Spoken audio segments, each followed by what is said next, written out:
এই কর্মকাণ্ড বা ভূমিকার মধ্য দিয়ে কোন রাজনৈতিক মহলের প্রতি তাদের এক ধরনের আনুগত্য বা দুর্বলতার না সরাসরি বলেন, এরা তো সরকারি কর্মচারীর মতোই কাজ করছে, সরাসরি এত রাগঢাক করে দরকার নেই। এই কারণে যে গমের শীষের জন্য তারা যেরকম ব্যতিব্যস্ত, ঢাকা সিটি কর্পোরেশন 1.5 বছর হয়ে গেছে ইলেকশন করতে পারে না, একটা সার্কুলার জারি করতে পারে না। তাহলে সেই কমিশন কিভাবে তত্ত্বাবধায়ক সরকারের বিকল্প হয়ে না, উঠবে? সবচেয়ে বড় সমস্যা তো হচ্ছে তারা যেভাবে এটা সংশোধন করতে যাচ্ছে, আপনি নির্বাচনই তো করতে পারবে না।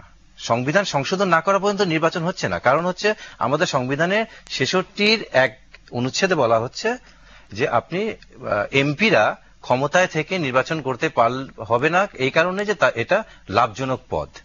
কিন্তু 66 বলা হচ্ছে প্রধানমন্ত্রী, স্পিকার, আদার মন্ত্রীরা লাভজনক পদ নয়।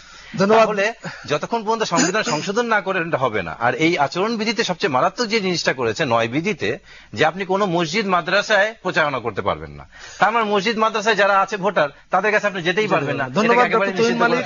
আমরা আজকে এটা শেষ করতে পারলাম না। একটা বাক্য বলতে